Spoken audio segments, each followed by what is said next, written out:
ये जो सीएलपी थी, ये हमारे प्रदेश में जो कांग्रेस की सरकार के 2 साल पूरे हुए उस संदर्भ में थी।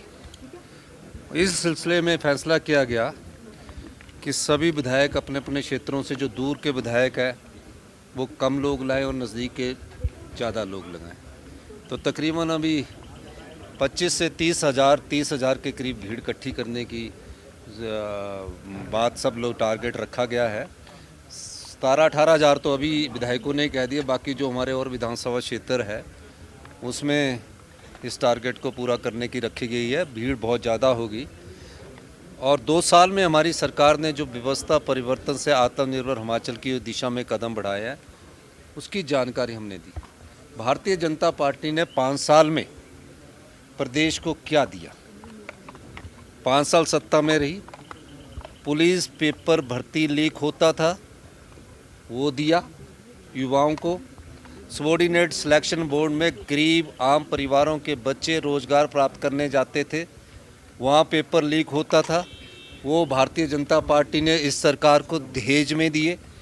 भ्रष्टाचार दहेज में दिया और जो भी भ्रष्टाचार में लिप्त लोग थे उनकी जो हम आज देखते हैं तो कई प्रकार की चीज़ें हमारे सामने आई है। तो इन सब चीज़ों पर हमारी सरकार ने कहा कि भारतीय जनता पार्टी ने जो 5 साल में कार्य किए वो भी जनता की अदालत में हम लाएंगे। दूसरा, हमने क्या किया, हमने हमारे सरकारी कर्मचारियों को 1,36,000 सरकारी कर्मचारियों को ओल्ड पेंशन स्कीम दी। बीजेपी ने जब हमने सरकारी कर्मचारियों को ओल्ड पेंशन स्कीम दी तो उन सरकारी कर्मचारियों की अवज में हमारा 1500 करोड़ रुपए का लोन की लिमिट कम कर दी। क्यों? क्योंकि हम सरकारी कर्मचारियों को ओल्ड पेंशन स्कीम दे रहे हैं। क्या जयराम ठाकुर जी उनकी सरकार के लोग बोलेंगे कि हम ओल्ड पेंशन स्कीम देने की हिम्मत रखते हैं? नहीं बोल सकते, क्योंकि वो देने की हिम्मत नहीं रखते हैं। दूसरा, हमने अपनी प्यारी बहनों को 1500 रुपये सुख सम्मान निधि योजना के दिए। दूसरी गारंटी को हमने पूरा किया, चरणबद्ध तरीके से कर रहे हैं। तीसरा, हमने राजीव गांधी ई टैक्सी योजना जो युवाओं की 680 करोड़ की, उसकी शुरुआत हम करने जा रहे हैं।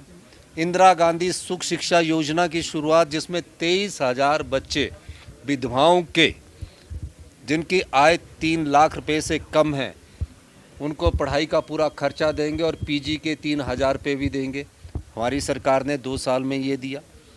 चौथा, गाय के गोबर की खरीद की बात करते थे, उस योजना का हम लॉन्चिंग बिलासपुर से करने जा रहे हैं। पाँचवा, माननीय कृषि मंत्री जी के नेतृत्व में हमने मक्की की 30 रुपये किलो के हिसाब से मक्की खरीदना शुरू कर दिया है। दूध का रेट 45 रुपये कर दिया है। भैंस के दूध का रेट 55 रुपये कर दिया है। 11% सरकारी कर्मचारियों को 2 साल के भीतर, अभी 2 साल पूरे होने हमारी सरकार के, डीए दिया, 11% डीए दिया। सरकारी कर्मचारियों ने जो चीज़ मांगी, चाहे वो ट्रांसपोर्ट के थे, उनके पिछले एरियर क्लियर किए। बागवानों का एमएसपी मिनिमम सपोर्ट प्राइस से जो सेब खरीदा जाता था, कल्ड एप्पल खरीदा जाता था, उसकी देनदारियां सालों तक पूरी नहीं की जाती थी। 90 करोड़ भारतीय जनता पार्टी के समय था, 63 करोड़ इस समय हमारी सरकार था। पूरे एक ही स्ट्रोक में सब क्लियर किया। यूनिवर्सल कार्टन हमने प्रदेश में लागू किया। किसान को भी दिया, बागवान को भी दिया, कर्मचारी को भी दिया, अधिकारी को भी दिया। युवाओं को रोजगार के अवसर प्रदान करने के लिए 2 साल में 20,000 नौकरियां हमने निकाली। जितने कोर्ट में केस फंसे हुए थे, जितने सबॉर्डिनेट सिलेक्शन बोर्ड में केस फंसे हुए थे, माननीय उप मुख्यमंत्री जी के नेतृत्व में हमारी कमेटी बनी और हमने सब कोर्ट के केसेस को सेटल किया। और जो अभी और बचे हुए केसेस है, जिसमें 980 और भी है, उसका भी संज्ञान माननीय उप मुख्यमंत्री जी ने लिया और आने वाली कैबिनेट में उनको भी हम निकालेंगे। हमने हेल्थ सिस्टम में, जो सबसे निचले स्तर का हिमाचल प्रदेश का हेल्थ सिस्टम है, उसमें हमने वर्ल्ड क्लास हेल्थ सिस्टम को मजबूत करने के लिए हम योजनाएं लेकर आए। ये हमने 2 साल में अभी आने वाले समय में आपको बताएंगे। ग्रामीण अर्थव्यवस्था को मजबूत करने के लिए हमारी सरकार कृत संकल्प है। पानी पानी में कभी यूवी की बात नहीं सोची गई थी। पानी में पानी में आपको कौन सा पानी पिलाते थे? ये क्वालिटी वाटर्स की बात हमने सोची है। यूवी के माध्यम से हमने क्वालिटी वाटर्स लिया, और आज ही जितना भी पिछला एरियर के बिल आए हुए हैं, पिछले एरियर के पानी के बिल आए हुए जो बीजेपी के समय के हैं, उन सबको कोई एरियर नहीं लिया जाएगा। जबकि हमें विधायकों द्वारा ये जानकारी दी गई है सिर्फ 100 रुपया पानी का एक मेंटेनेंस के रूप में लिया जाएगा। तो ये हमने अभी 2 साल के भीतर किया। जितने मर्जी कट मार ले, लेकिन समाज के सभी लोगों को हमने दिया। अनाथ बच्चों को 6000 बच्चों की पढ़ाई का खर्चा हिमाचल प्रदेश की सरकार उठा रही है। शादी का खर्चा उनका हिमाचल प्रदेश की सरकार में उठा रही है। चिल्ड्रन ऑफ द स्टेट दिया। शिक्षा संस्थानों में 6800 पद हमने सृजित किए, जिसमें 3000 पद माननीय शिक्षा मंत्री जी ने उसको भरने की प्रक्रिया पूरी कर लिया, नौकरियां दे दी। 3000 की और अभी हो रही है। तो हमने जो दिया वो प्रदेश हित में समाज के सभी वर्गों को दिया। उन्होंने क्या दिया?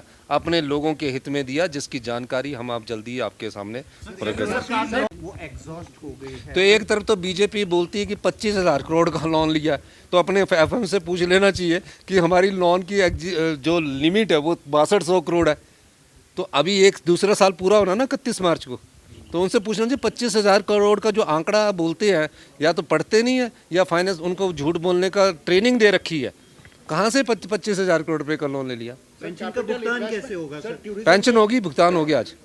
ठीक है, नंबर कम करके अनदेखी होती है जहां हम हैं, तो उसमें हम उनसे द्वारा टूरिज्म मिनिस्टर से मैंने बात। मंत्री जी ने ये निर्देश दिए हैं सभी को कि किस तरीके से और कितनी संख्या में हम लोगों को लेकर आएंगे, और कहाँ ये जैसे बिलासपुर में तय हुई है तो कौन सा ग्राउंड होगा, कितने लोग उसमें अकोमोडेट होते हैं, और उसी के मुताबिक उन्होंने अपने विधायकों को पूछा कि आप कितने लोग ला सकते हैं, कितनी आपको बसों का प्रावधान करना है। तो उस पर चर्चा हुई, और उन पर उन्होंने जो संख्या दी उसके मुताबिक जो उनकी डिमांड है उसके मुताबिक उनको वो बसें भेजी जाएगी। और लोग, हमारा अनुमान है कि 20 से 25,000 लोग इस जनसभा में आएंगे, और जो सरकार के 2 साल पूरे हुए हैं उस काम को लेकर हम लोगों के बीच में जाएंगे। आपकी सरकार जो है समारोह मनाएगी, और भाजपा ये कह रही है कि हर जगह पर विरोध प्रदर्शन होंगे क्योंकि कांग्रेस सरकार ने कुछ भी नहीं किया। वो तो उनका कहना है, तो हम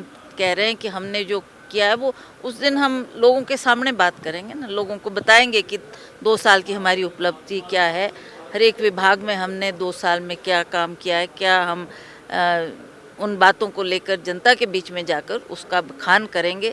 भाजपा का तो ये आदत है कि हर चीज़ में उन्होंने आलोचना ही करनी है, तो इसलिए मेरा आपसे करवत निवेदन है कि हम अपनी बात करें, हमारी क्या उपलब्धियां हैं और आगे को हमने 3 साल में क्या करना है उसके बारे में हम चर्चा करें। अगर आप ये वीडियो YouTube पर देख रहे हैं तो हमारे चैनल को सब्सक्राइब करें और बेल आइकन को दबाना ना भूलें। अगर आप Facebook पर ये वीडियो देख रहे हैं तो हमारे पेज को लाइक करें।